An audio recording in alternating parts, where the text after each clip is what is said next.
Zoom. Perfect. You're a great host. Mandy was right. Yeah, Yay, that's you're good. hired. She looks good and she performs well. Yes. Oh, thank you. On Right. the spot. Yes. too. Kelly, do you want us to do questions anyway, or did you already ask that, Kylie? Do you? Yeah, I'll keep an eye on the chat. Probably most questions I'll just leave to the end, but if there are things that come up, there's a couple kind of natural pause points. So if Okay. it makes sense to ask them throughout, I will. Okay. And I'll kind of mention it at the beginning just so people know they can put questions in there. I'll get to Right. it. So you don't need us to monitor that for you. Yeah, I mean, you're welcome to keep an eye on it, and if I'm missing anything at the end, let me know. But I'll keep an eye on it too. I'm sure you'll catch it. And did we make it already so that you can share your screen, Kelly? It looks like I've got that option. Yeah. Perfect. Okay. I think we should be good. All the Do you want me to go ahead and do that, or Totally up to wait, you. or I just no? wanted to make sure you had that capacity prior. We were doing that. Okay. Lindsay and Kaylee did so great today. Oh, good. Thank you for sending them. It was a really, really great presentation. Katie and I were talking about that, Mandy too. Awesome. We had Yeah, about we did. 250 students that came through Nice. on their own during their Very lunch. cool. So we were really Wow. pleased. Very cool. Yeah, it's wonderful to hear more about the Delaware Center too. Oh, good. Yeah, I've been talking to a couple CMS counselors about just getting in a little bit more with the public schools, because we talk a lot to private schools but haven't been doing as much with public schools. So I was glad to hear from you guys. And I went to Myers Park, so it was kind of fun to circle That's back. My mom fantastic. went to Myers Park. We're a Myers Park family. I feel Oh, like that that's should have been fun. included on your bio.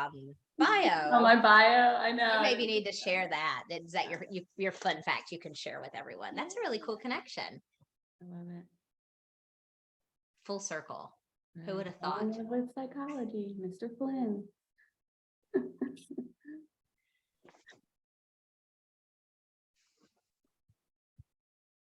It's fun how many parents you meet that said, "Oh, I graduated from Myers Park," Mm-hmm. and their kids are now going there. I know, I love it. It's got to feel interesting for them to remember. I always feel like when I'm in places, I remember when I was there. And so then when it's also thinking about my child being there, I did not go to Myers Park, but similar kind of. It's such a different campus now, even from when I was there, definitely from when my mom was there. What was it like when you were there, Kelly? A lot of the buildings when I was there are gone. Like the big LA building is torn down, the gym's different than when I was there. There were a lot of trailers in areas that trailers aren't there anymore. I haven't been over in a little while, but I know they've changed a lot. There are still trailers though. Yeah. A lot of them. Always will be. So many kids. I know. And I know it's 6:30. I'm going to give maybe one more minute just to see if a few more people log on, and then I'll just kind of get us started. Sounds good. And Kelly, we'll keep our faces on, Katie and I, if you want, just so that you're just not talking into the void. If you feel better with that. Our speakers in the past, we've offered that. We're good responders. Yeah. We'll nod and thumbs up. I appreciate it. I'll go ahead and share my screen. Okay. I just tried to share my screen and it says host disabled participant screen sharing. Oh, no, and now that's me. Mm-hmm. Oh, well, I don't want to share my screen. How do I share your screen? No, I think you have The to somehow interesting. give me that ability. Katie, do you want to make me host again? And I can do it. I'm sorry. How do I make you host again? Just click on the Myers Park High School little box on the little three dots. Do you see that? Like it Oh. kind of, when you hover your mouse over it, and then you should see an option to make Myers Park High School host. This is why you didn't want me doing this. I'm sorry. It's the top right corner of her square, Katie. So you see, we're all in the our little top Brady right Bunch corner. squares. Yep. Okay, top right corner of her square. Thank you. I'm connected. Make host, right? Or do you want me to make co-host? Make co-host. That's what I meant to do earlier, and I goofed. Okay, you should now be the co-host. All right. So do we need to? Let's see. You could also, I don't mean to add any complication, but you could stop the video and then restart it. So it's just the video from when we really start the presentation.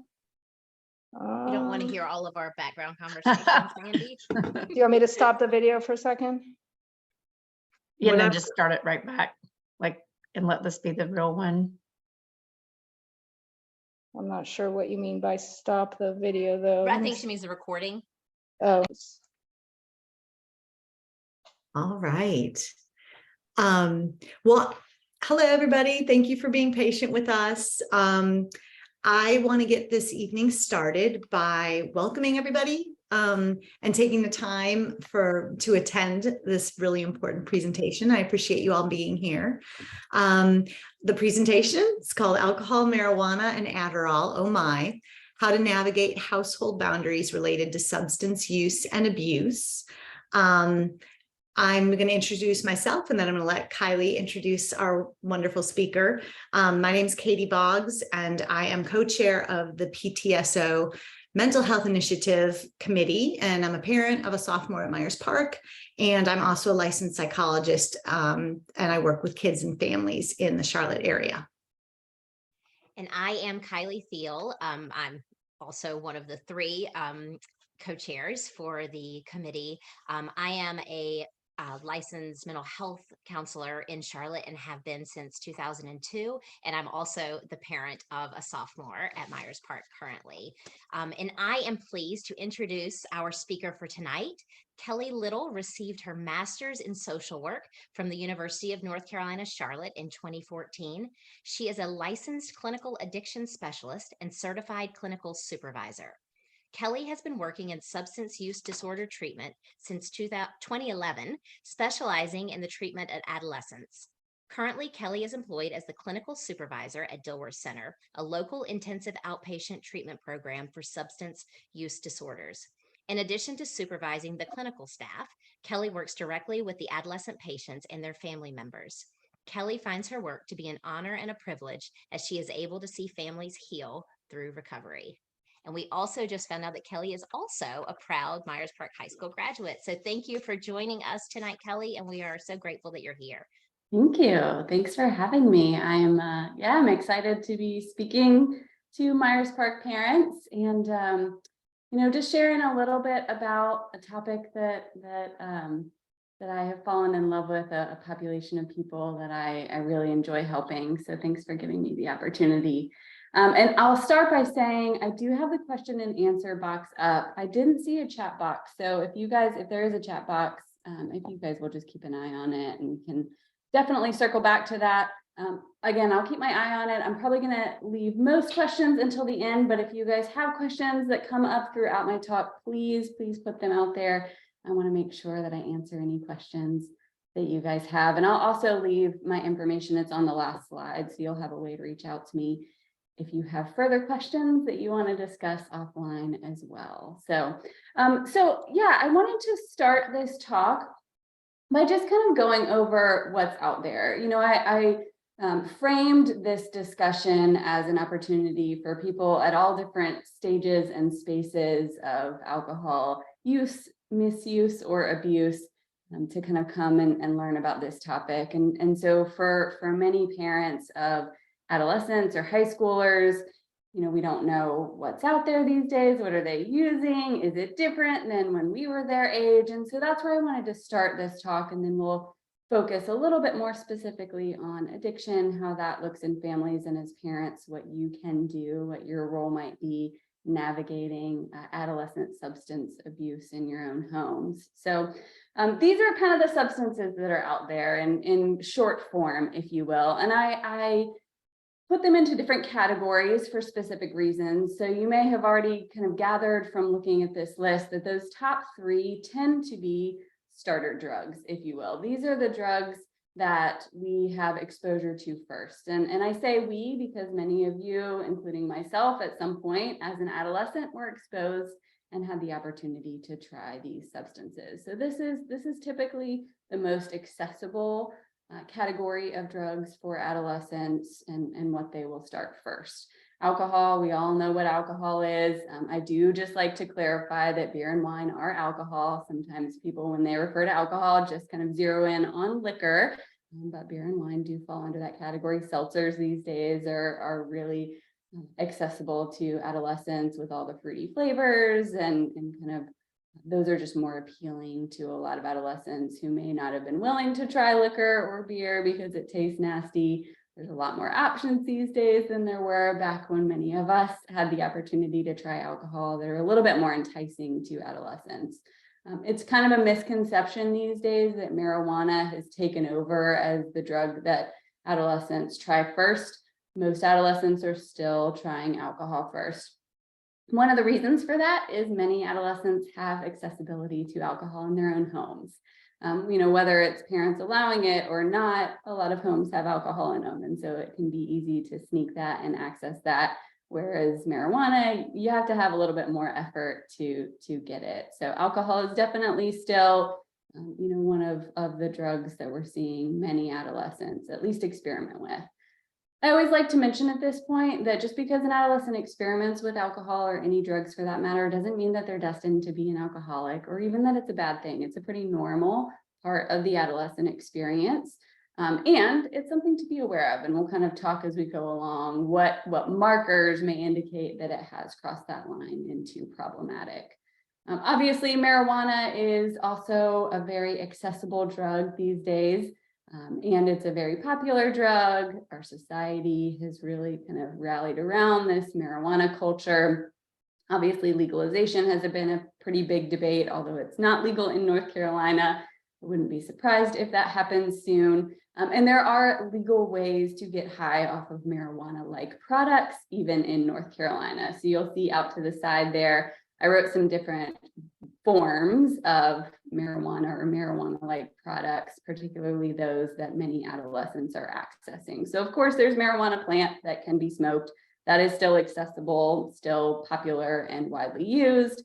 However, because it is illegal, many adolescents' first exposure is to something more like CBD, Delta 8, or Delta 10. You may be familiar with CBD if you're not as immersed in this culture as someone like I am. You might not be as familiar with Delta 8 or Delta 9, but if you go to any smoke shop in the Charlotte area, you're going to be able to legally buy these products, CBD, Delta 8, or Delta 9.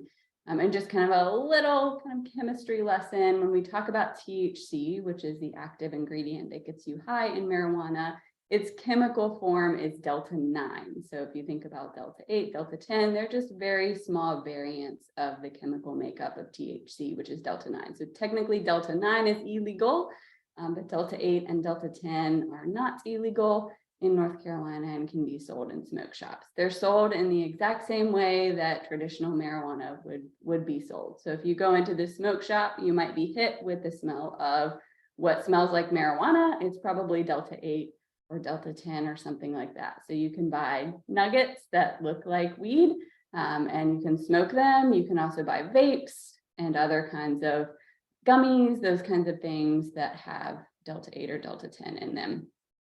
There's been a lot of misinformation when it comes particularly to CBD. A lot of people will say, well, CBD is the medicinal, the medical part of marijuana. It's safe. It's not going to get you high. There's no THC in it. But unfortunately, in the United States at this point, there are no FDA regulations on any of these substances, CBD, Delta 8, Delta 10. There's no regulations on them. So they don't actually have to tell you what is in the substance. They have to report if it is over a certain level of THC, but they don't have to report if it's under a certain level of THC. So it's a pretty small amount of THC, but just kind of anecdotally, I can say if someone is using CBD regularly, it is going to show up on a drug screen as THC because there's enough THC in it for it to be metabolized by our system and show up on a drug test. So same thing with Delta 8 and Delta 10. Oftentimes they have some THC in them. Delta 8 and Delta 10 specifically are marketed as drugs that can get you more high than CBD. And so a lot of the kids are really interested in things like Delta 8 because it can get them high without being as illegal. It's obviously not legal for someone under 18 to buy, but it is legal in the United States and more easily accessible. So I say all of that to say, really encourage parents of adolescents to stay away from allowing their kids to use even things like CBD. When we think of these substances, so whether it's CBD or even like non-alcoholic beers or 0% nicotine vapes, they actually have small amounts of alcohol, nicotine, or THC in them, and it can hook someone, especially if they have the susceptibility to developing addiction. It can hook you and kind of start that addictive pattern. So discourage using that as a form of treating something like anxiety or something like that. So alcohol, marijuana, and then nicotine are the most accessible products. Obviously in North Carolina now, it's illegal for anyone under 21 to buy tobacco or nicotine products. However, they are still accessible, and there are plenty of places around that don't card or don't really care about that. And so this is what they're going to start with. There's a pretty, I guess, taboo phrase in our field of these drugs being gateway drugs. There's a lot of research and debates about what that means. But I always like to mention, for me, what that means is when an adolescent is able to experiment with these drugs, and if they like the high that they're getting from these drugs, they may be more interested or willing to try other drugs. So for me, that's why these drugs are gateway drugs. I don't think there's any real biological reason why they are gateway drugs, other than it just kind of opens the door to trying other things, particularly if it's something like marijuana. If you have a drug dealer or a plug who is buying you marijuana, they probably have other substances that they can get you as well. So that's another reason why they might be a gateway drug for adolescents. This next category of drugs, they're all prescription medications. And I put all of them together, not because they have the same kinds of effects in our bodies, but I always like to mention that these drugs are not inherently bad or wrong to use. They actually have really important medicinal qualities that, when prescribed in appropriate short-term ways, can be very beneficial for people of all ages. However, misuse of prescriptions or use of these substances without a prescription is where we get into some trouble. So that first category, benzodiazepines, these tend to be anxiety and or sleep medications. Xanax, Klonopin, Ambien, Ativan, Valium, the list goes on. Most of these substances in particular are not going to be prescribed to adolescents. It's very rare for someone under the age of 20 to encounter a physician who's going to be willing to prescribe something like this, because they are pretty potent medications, and there's plenty of other substances that are safer that can be used to treat things like anxiety or sleep disorders as kind of a first line of defense until someone needs something like this. These substances were really intended to be short-term use. So for example, if you have flight anxiety, your doctor may give you 1 or 2 Valium to get through the trip that you're going on and the flying, but they're really not intended to be long-term or chronic use drugs. The reason I mention them for adolescents is if someone has this kind of prescription in their home, it again might be something that a child has heard, maybe in music or by their friends, something about Klonopin or Xanax. They might be interested in trying something like that. So one of the things that I always encourage parents to do is, if you do have some of these prescriptions in your home because you need them for medical reasons, make sure that they're locked up or out of reach so that your child doesn't get tempted to try them. The other thing that adolescents will sometimes try with benzodiazepines is that chemically they're very similar to alcohol. So our brain treats them almost the same as alcohol. So if we are seeing kids more recreationally experimenting with these kinds of substances, they're oftentimes taking them in tandem with drinking to make them feel more intoxicated. So they can just drink 1 beer, but then have a Xanax, and it makes them feel like they've had 4 or 5 beers because our body treats it about the same.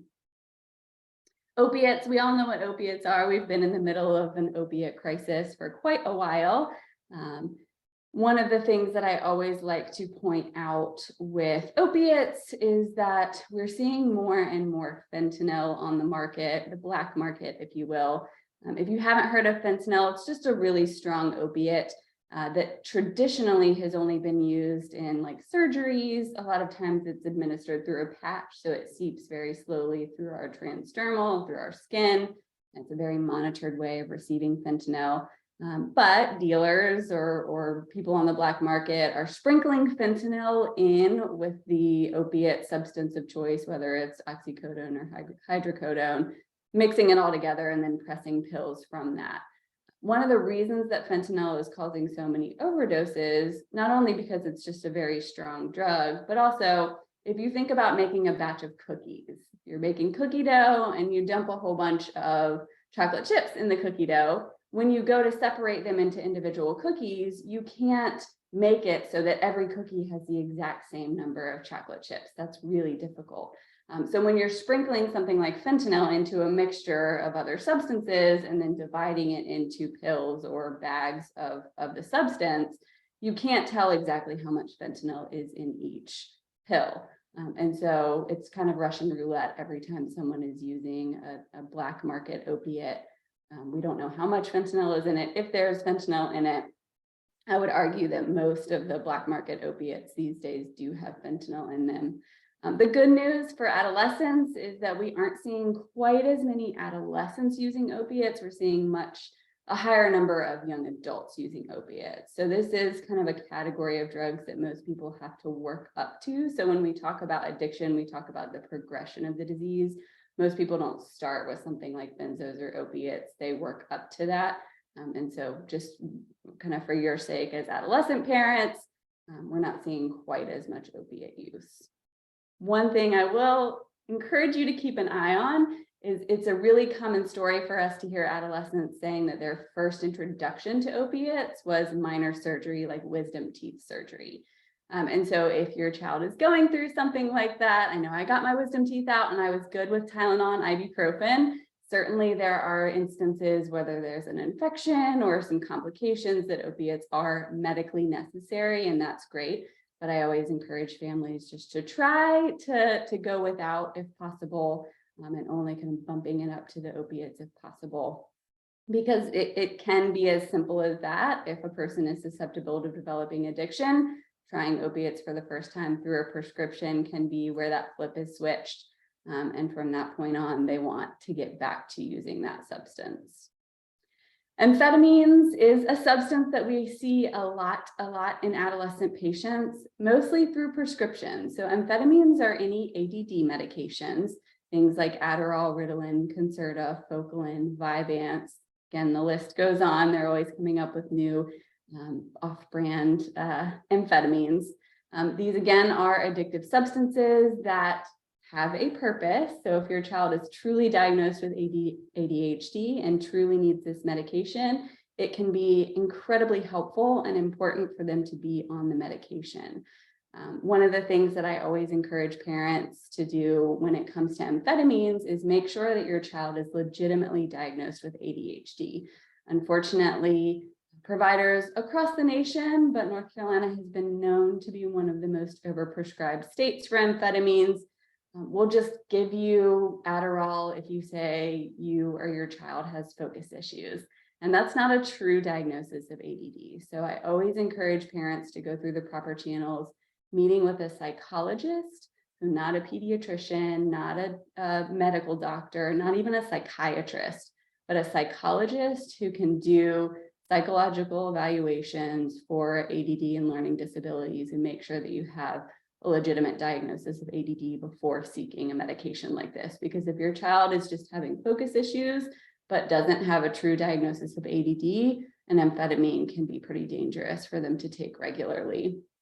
And I, at this point in our culture, like to note that post-pandemic or coming back from years of online school and separation socially for a lot of these kids, we're seeing a pretty significant increase in these focus concerns or impulsivity concerns, but there's not actually a true diagnosis of ADD going on. So it's not actually something chemically that's happening in their brain as much as just kind of the nurture, the learning experience that they've had over the past couple of years and adjusting back to normal school and normal social interactions.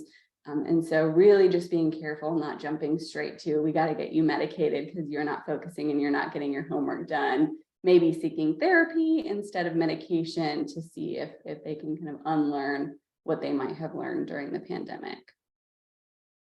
Cocaine is kind of off on its own little category. Again, we don't see a ton of recreational use of cocaine with adolescents. It's more something that we see in college populations and young adult populations, but it's definitely on the market, particularly powder cocaine.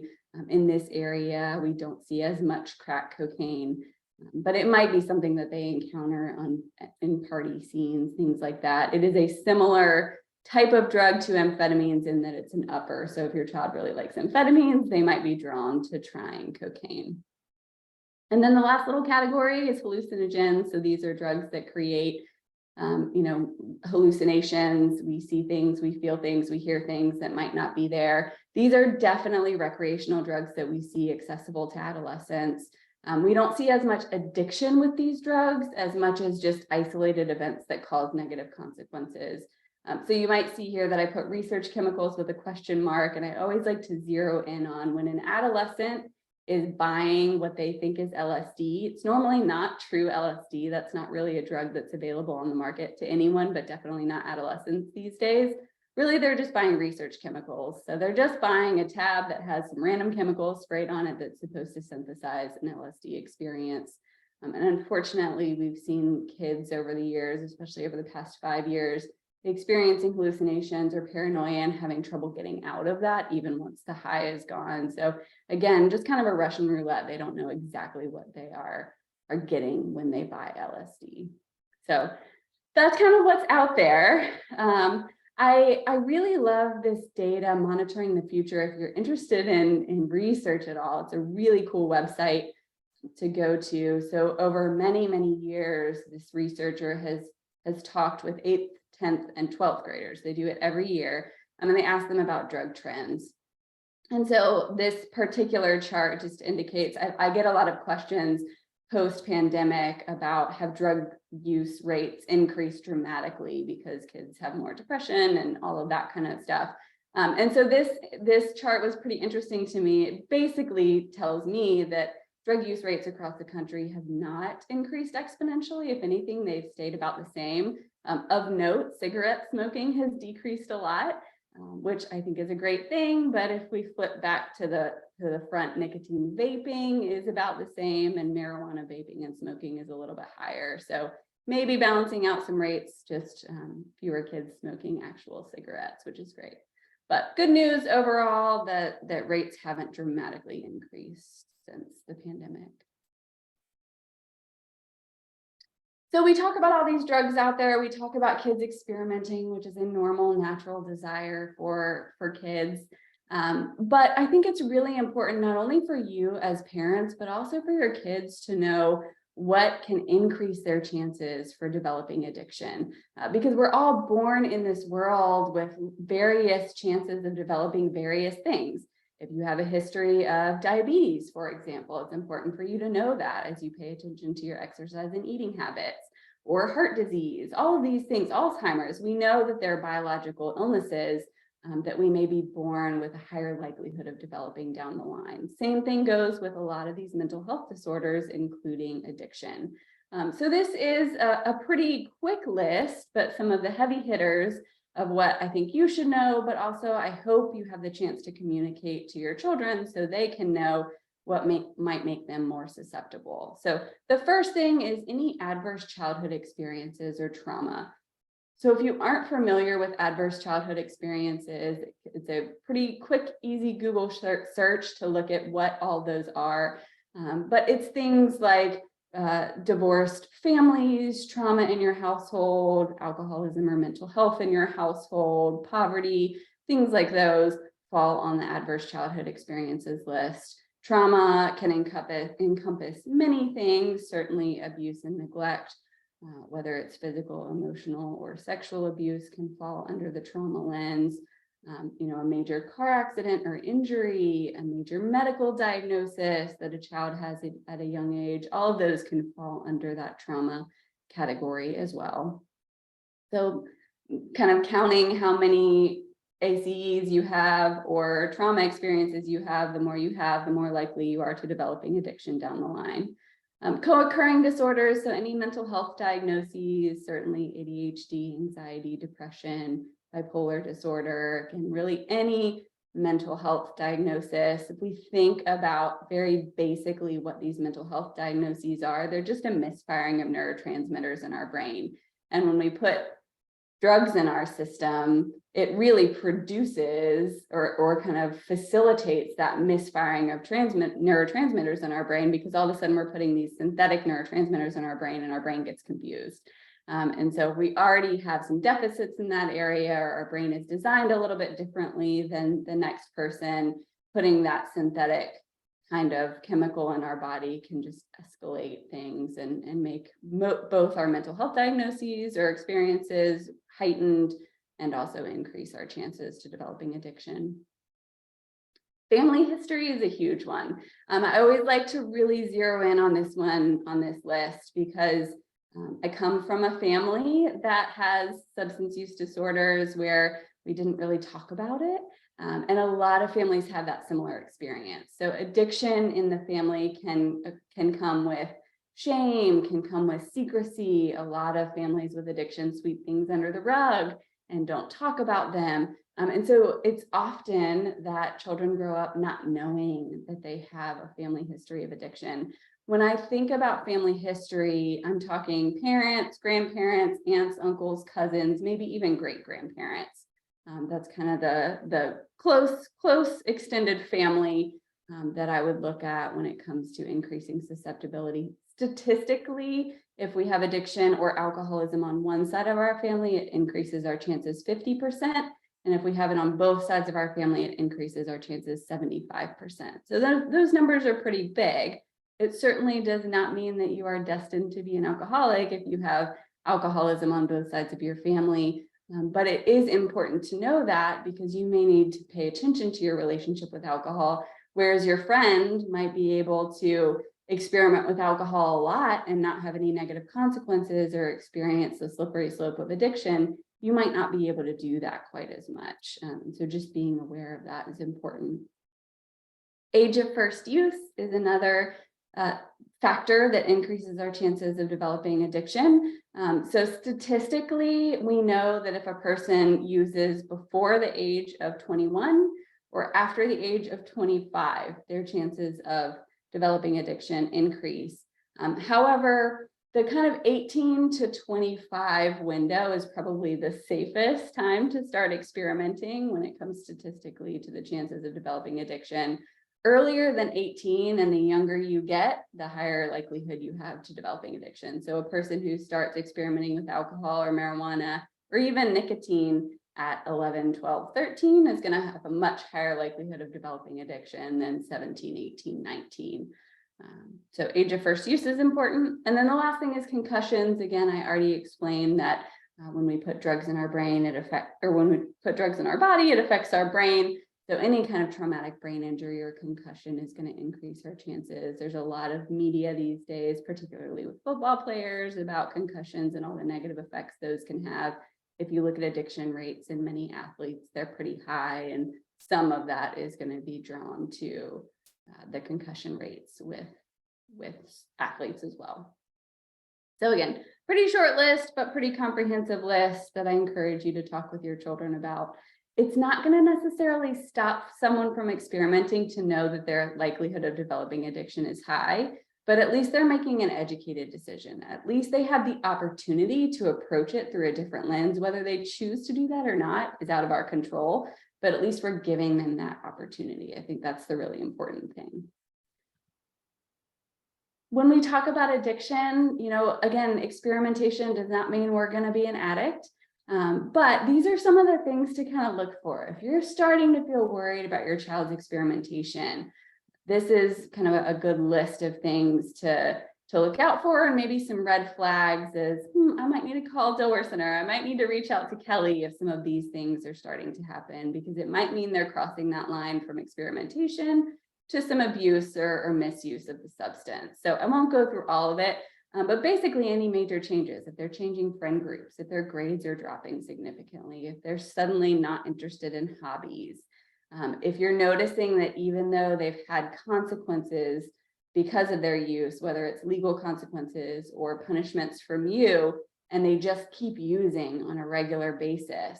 Those are things that we would say, okay, it's starting to cross that line, maybe reach out to help. And at the end of this, we're going to talk about what help might look like, because there's different kinds of help. It doesn't necessarily mean you have to jump straight to treatment, but it might just be a moment to intervene before things really go off the rails. And obviously that's the goal. So that last category is kind of the goal of some kind of rehabilitation, whether that's individual therapy or treatment, sobriety, or just cutting back. But mostly getting honest is the goal when it comes to substance use in adolescence. So what do you do as a parent? You know, if you're seeing your child experiment with drugs and alcohol, how do you navigate this? It's a really difficult question to answer. And I often have parents sit in my office reflecting back saying, oh gosh, I did that wrong. I did that wrong. And oftentimes my response is, you could do so many things for an adolescent and they still could make the choices that they want to make. So I think the first thing that I want to just say before we dive into what you can do as a parent is most of this is going to be out of your control. When it comes to addiction, there's a phrase in the program that we use a lot that says, we can't control it, we can't cause it, we can't cure it, but we can contribute to it, and we can kind of look at how we want to remove ourselves from contributing to it. So addiction, a person developing addiction is nobody's fault. It's probably a biological predisposition that was going to be really hard for them to avoid to begin with. But we can do some things to educate and to promote recovery or to promote getting help if that slippery slope does occur. So the first thing that I will hit as a tool for parents to use is setting boundaries. So when I use the word boundaries, that's a buzzword in our field. We use that word a lot. I like to really distinguish boundaries from rules or even expectations. So a lot of times as parents or as loved ones, we will set a rule. Like the house rule is you have to keep your room clean. Well, it's really important for us to understand that developmentally, adolescents, arguably their number one job is to push up against boundaries or rules or expectations and see what they can get away with. Adolescenthood is kind of the time in our life where we get to figure out, where do we fit in this society, what rules apply to us, and how do we make that happen. So it is incredibly normal and honestly healthy for adolescents to hear a household rule and be like, yeah, not doing that. And see kind of like, what are you going to do about it?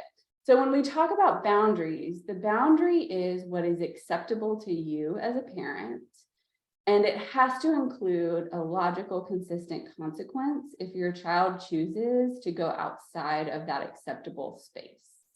And so for you, the goal of setting a boundary would not be to convince your child to make a specific choice. That's the hardest part as a loved one or a parent when it comes to boundaries. I'm not setting these boundaries because I want to force you to fall in line with what I want or what I need.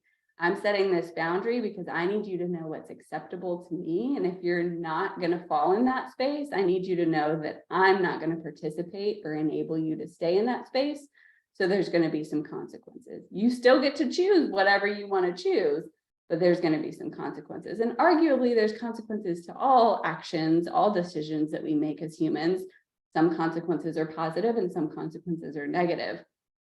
And so that's kind of the goal of boundaries. And I'm going to come back to this slide, but I wanted to give a couple examples of boundaries. So the first boundary I've got is I will not lie or call in sick for you. So one of the progressive aspects of addiction that we see is kids will maybe start skipping school, or they'll really not get up on their own and kind of wait for you to get them up in the morning or harass them to make sure they're ready to get to school. And then when they don't do that and they're not ready, they'll be like, can you just call in? Can you just write a note? And we can get locked into that pattern because they know they're getting away with it.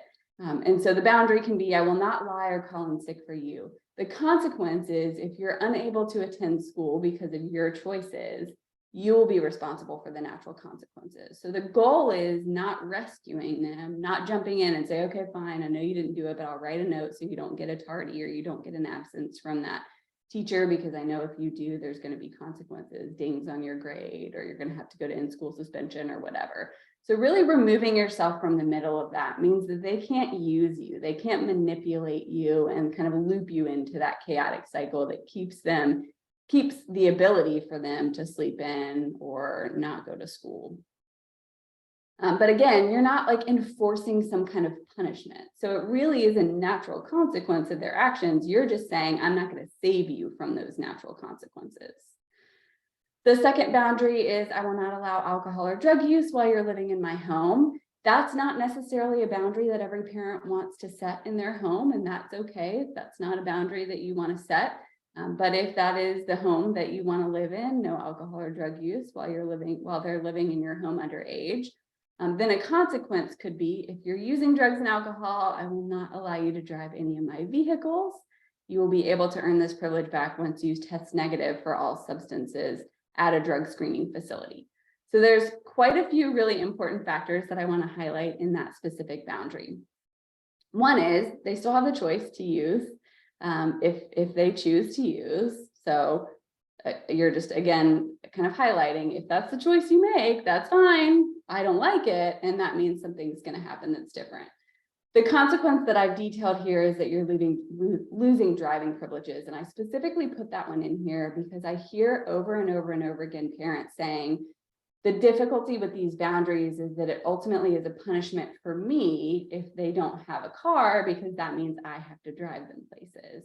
And I think it's really important to highlight in here that at no point in this did you say you lose vehicles and I'm going to drive you everywhere.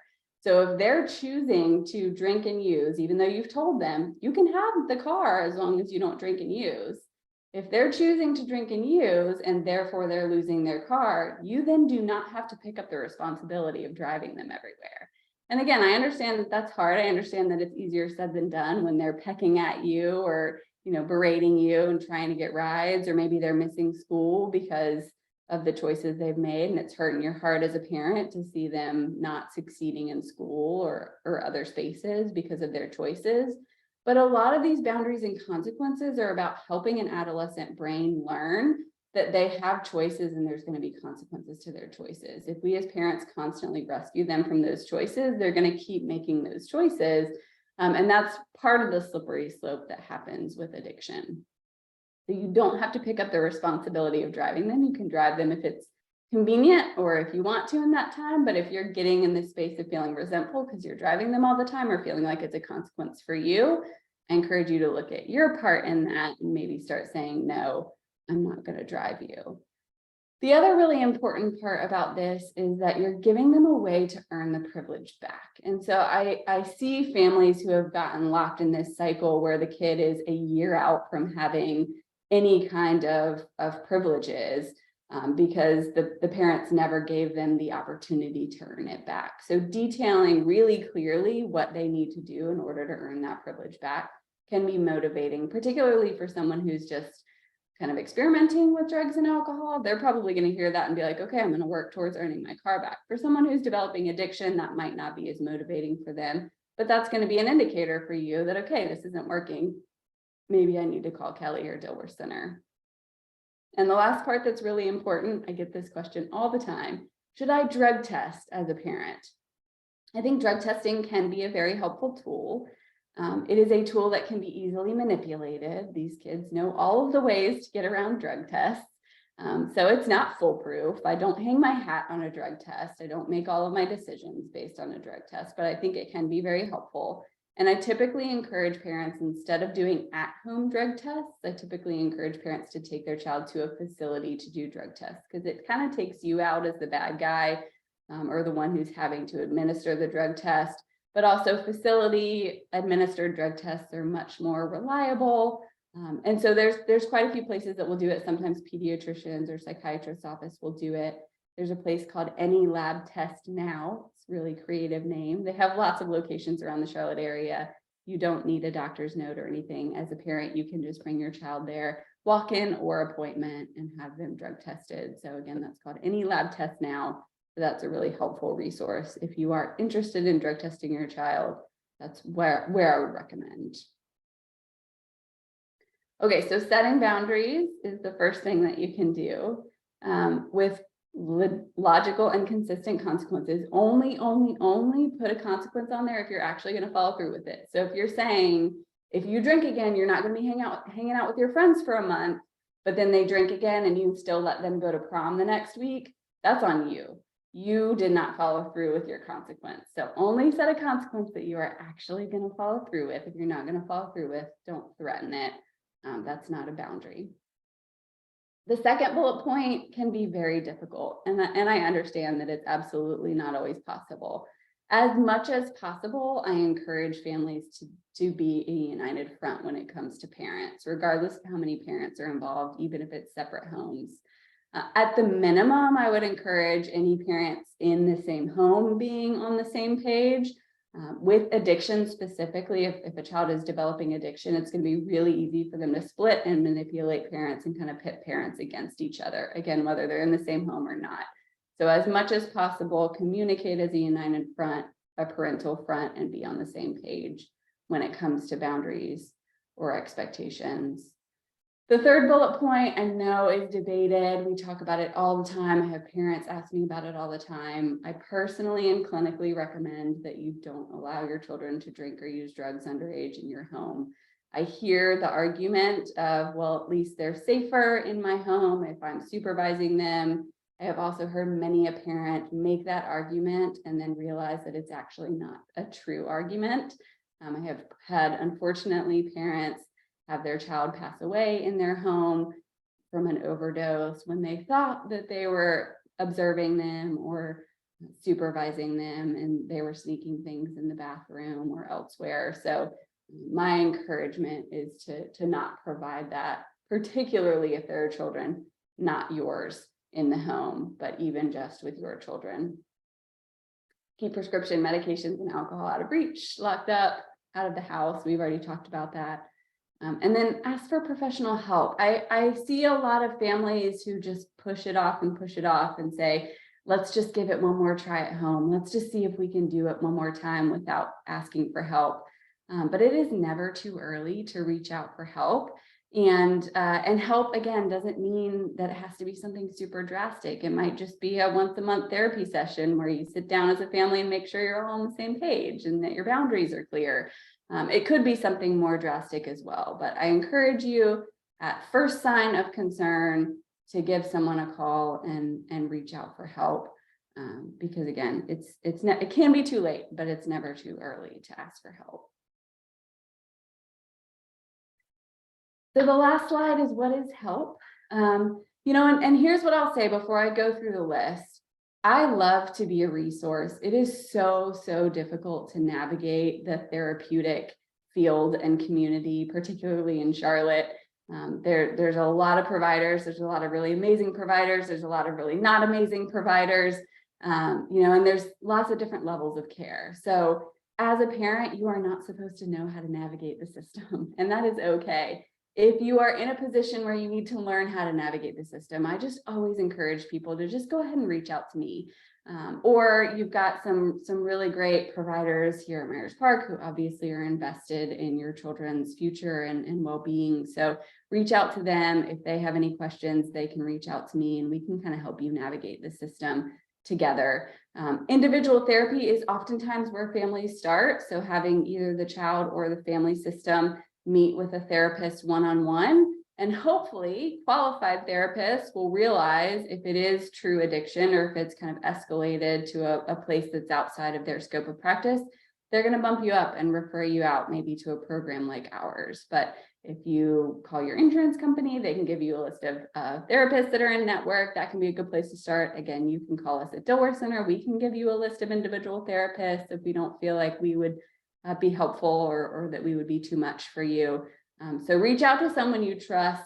I do encourage looking at reviews and just making sure that you're getting with a therapist that is a good therapist.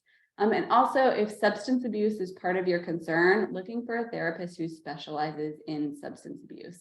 Unfortunately, the way that our education system works, both for doctors and for therapists, we don't naturally have a lot of education on addiction. So, for example, myself in my master's program, I had 0 classes on addiction that were built into my schedule. I actually had to go to a different university to get my credit hours so that I could get my license to become a licensed clinical addiction specialist, because it just wasn't offered at the university where I attended. So a lot of therapists out there, at no fault of their own, know nothing about substance use.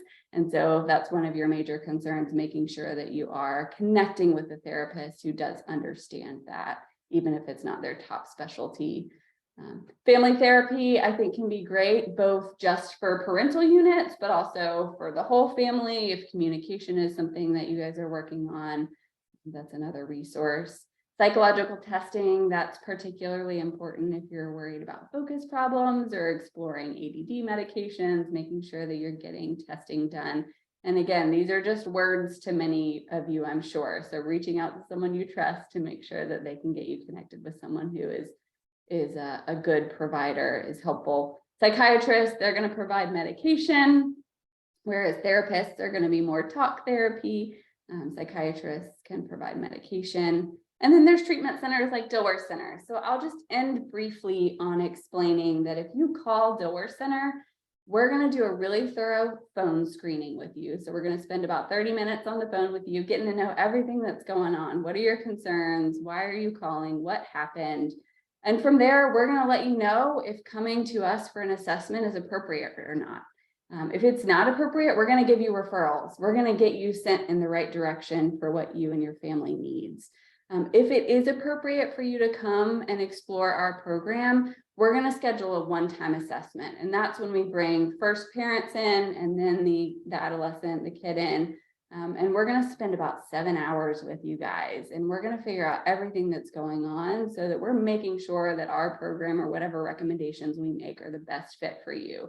We really believe in making sure that we're not just kind of shooting in the dark when it comes to what kind of help you need. So when you call Dilworth Center, you're not getting started in treatment immediately. We're not sign sealing delivered that your child is an addict or alcoholic. We're really invested in figuring out what's going on. Is it mental health? Is it addiction? And making recommendations from there.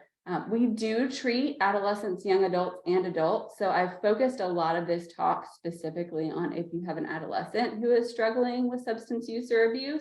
However, if you or your spouse or someone else in the home is struggling with substance use or abuse, we could absolutely help you with that as well. So we don't only treat adolescents. Adolescents, again, because family history is such a big piece of this, can really be affected if they're living in a home with someone who's in active alcoholism or addiction. So please reach out to us if you are needing to start navigating the process. And the last thing I'll say before I open the last 10 minutes for questions is Al-Anon is a really, really great free resource. So all of these other resources on here are going to come with a cost, or at least, an insurance deductible or something like that. Al-Anon is a free resource. So if you've never heard of Al-Anon, you may have heard of Alcoholics Anonymous, AA. That's a 12-step program that's offered in our community for people with alcoholism or addiction concerns. Al-Anon is the sister program to AA. So if you are a loved one of someone who is struggling with substance abuse, addiction, or alcoholism concerns, Al-Anon may be a great place for you. It's a self-help group where you can meet other people who are going through what you are going through. They may have navigated the system of seeking help already and can help you navigate it yourself. And they can just be a support system, an advice system, and just a listening ear sometimes. So if you are interested in Al-Anon, you just Google Al-Anon Charlotte, and the first website that comes up is going to have all of the meetings. There's meetings all over Charlotte every hour of the day that are Al-Anon meetings, which can be a really amazing, helpful resource. But again, if you're interested in Al-Anon, but you don't know where to start, you can absolutely reach out to me and I can get you connected with some good meetings as well. So you see, hopefully on the side, my information. You are absolutely welcome to send me an email, give us a call over at the center. That number is our main number at Dilworth Center. So I'm probably not going to answer the phone, but you can ask specifically for me, or anyone who answers the phone is going to be able to answer any questions that you have, help you navigate the system as well. So I feel like I rushed through some of that, but I wanted to leave a few minutes at least for questions. I didn't see anything in the question and answer. Did you guys see any questions? Okay. Does anyone have any questions? Kelly, I'll ask you a quick question. It goes way back to the beginning of your presentation, but in the very first section when you were talking about marijuana, and one of the things you wrote down was wax. What's Yep. wax? Thank you. I didn't specifically mention that. Yes. So especially adolescent or young people trend for using actual marijuana or THC has trended away from using plant and trended towards using things like vapes, cartridges, or waxy substances. And one of the reasons that it's trended away from using the plant, basically what they do is they cook down the plant and kind of get rid of some of the fluff. And so these waxes or these vapes that kids and people are smoking with THC is just much more concentrated. So you can smoke less and get more high. So you may hear language like dabs is kind of a popular way of referring to some of these waxy substances that are THC. But yeah, good question. Okay, I'll ask a couple. So I'm waiting. If people want to ask questions, I'd love them to write them down, but I'll ask you a few. We'll just keep you going and people can think of a question if they have one. And these are all just kind of informational. Okay, and then do they have to be, do you know in North Carolina, do kids have to be 18 or 21 to buy all of that? CBD, Delta 8, Delta 9? I think it's supposed to be 21. I think it's supposed to be the same as nicotine products. Okay. Gotcha. That's what it's supposed to be. Okay. Those are my two basic questions. Yeah, the other thing that I'll mention that I realized I didn't talk about also on that first slide, when I talk about amphetamines or ADD medications, there are treatments for ADD, medical treatments, medication treatments for ADD that are not amphetamines. And sometimes that's glossed over just because Adderall can be a really easy fix and it's oftentimes the quickest fix. So doctors will go straight to that. But there are other medications that can treat ADD. Some of them have to build up in the system for a few weeks. And so you're not necessarily going to have that instant gratification that you might with Adderall. But again, if you're kind of exploring that process of trying to get your child treated for ADD, ask your medical provider about treatments that are non-amphetamine as a first line of defense before you jump to something like Adderall.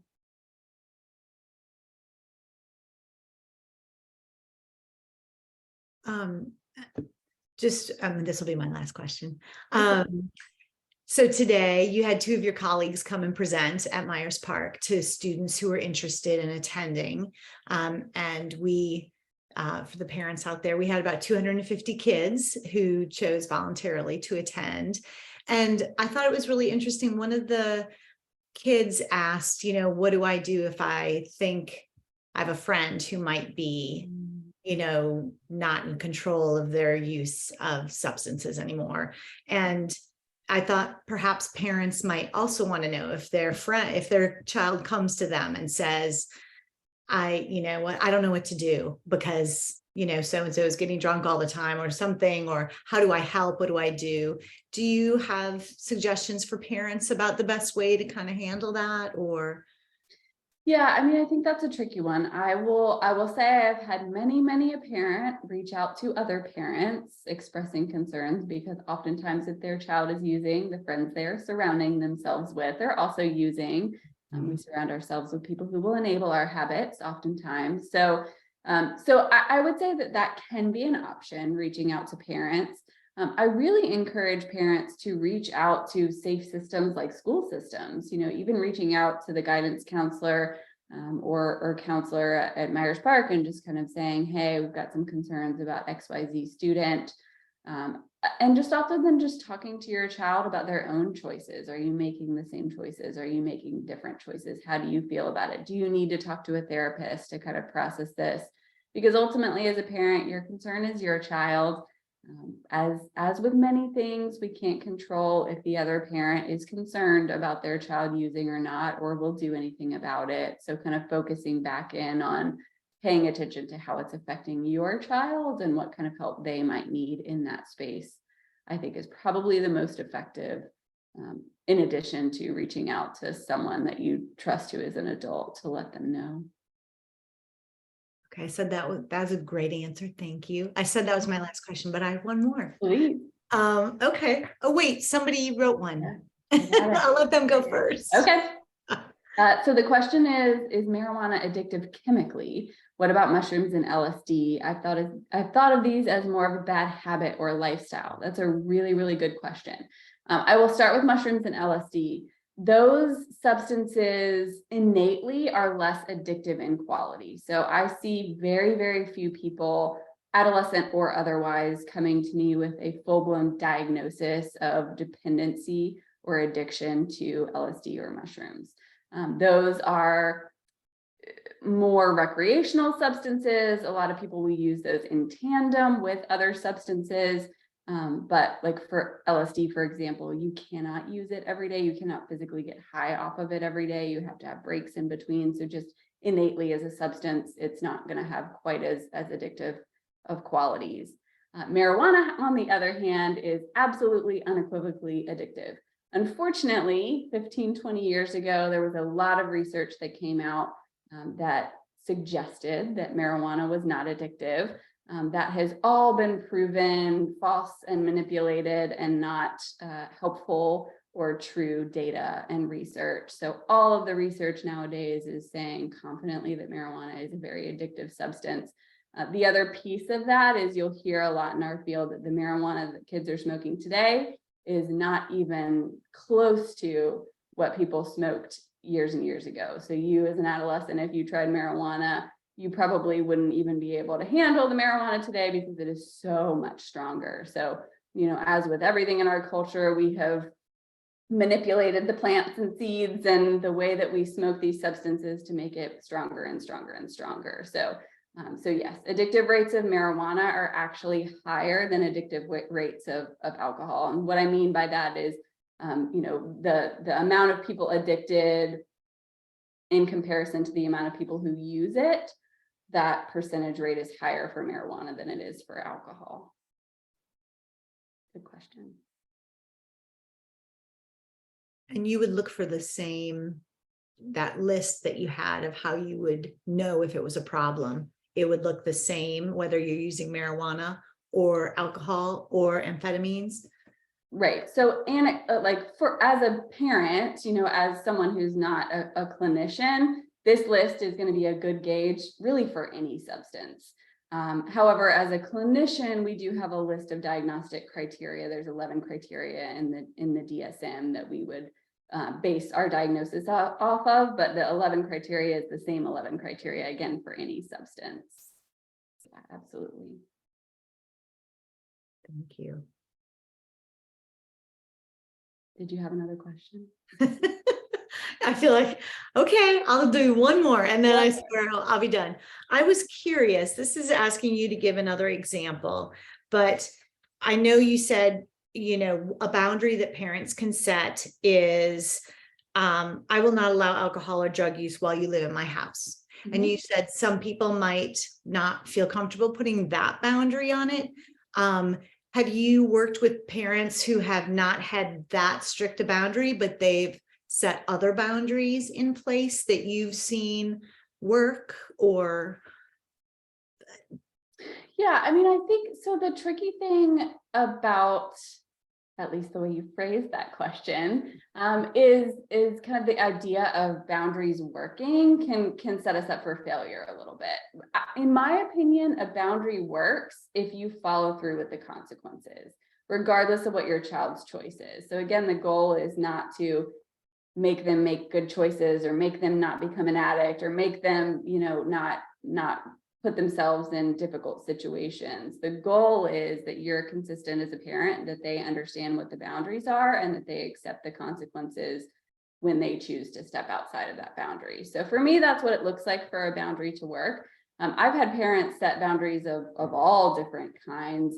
And these parents come, some of their kids are addicts and some of their kids are not addicts. I would say more often than not, I work with parents who have inconsistently set boundaries. And so that's kind of what I would emphasize. It doesn't matter as much what exactly your boundary is.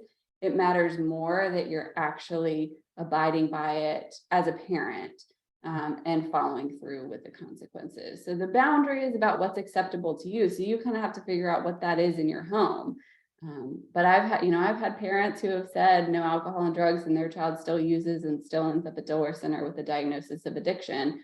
And then I've had parents who have said, you are allowed to drink and I'll buy you alcohol as long as you don't drive after you're drinking. That's a boundary that I want you to call me if you've been drinking. And then I meet with the kid and they don't have a diagnosis of addiction. So I don't think that the boundaries necessarily correlate to what ultimately happens with the child, as much as just contributes to healthy family dynamics, which can really help the process of someone getting sober, seeking help, if the family dynamics are healthy, if the communication is healthy, if the ability to follow through with boundaries is there, that can really facilitate the process of getting help.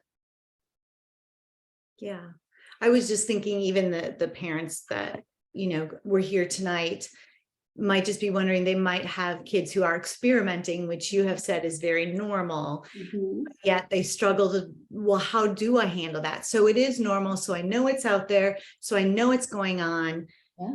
What kind of, what kind of boundary can I set? That the one you gave the example of was my boundary is you don't do this at all. Right. And so, I hear lots of parents conversing about, well, my boundary is more like, as long as you don't ever lose control and you come home and you can talk to me and you aren't driving. And, they kind of set up, it's just interesting. So that's kind of what I was asking is, I think parents struggle to figure out, how am I supposed to handle this?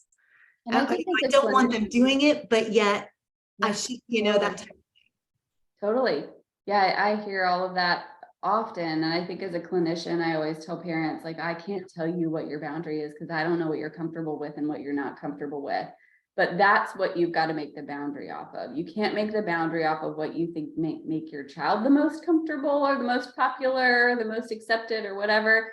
You've got to make the boundary off of what you feel comfortable with. So if you feel comfortable with your child experimenting, but you don't feel comfortable with them driving your vehicle if they're going to a party, then that's a really great boundary to set. If you feel comfortable with them experimenting out of the home, but you're not going to buy them alcohol or facilitate it or be okay with them drinking in front of you, then that's a great boundary to set. So it really has got to come back to, what do I feel most comfortable with? Take societal pressure, take popularity and adolescence out of it. Let's focus back in on me. That's a great answer. Yeah. You have to do some insightful digging there as a parent. You do. And it's hard, especially if you've got your kid in the ear saying, that's going to make me look like a loser if I'm not allowed to do X, Y, and Z. And that can pull at your parent heartstrings, understandably. So you got to kind of separate yourself from that when you're setting boundaries. Kelly, thank you so much for coming and speaking. We have gone a little bit over, and I'm grateful that people ask questions and that I think all of our attendees remained on the line with us. So we are so grateful for you. Delaware Center is not very far away from Myers Park and the neighborhoods from which students come from. So you are close and accessible, and we appreciate you giving back to our community and helping support us and our students. Thanks for having me, and please reach out to me if you need me. I'm here.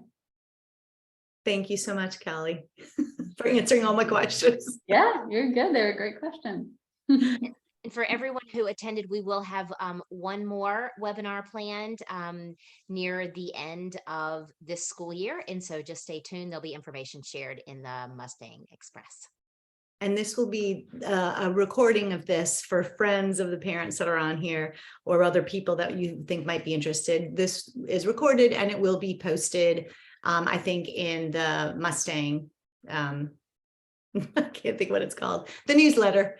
So people can access this at any time.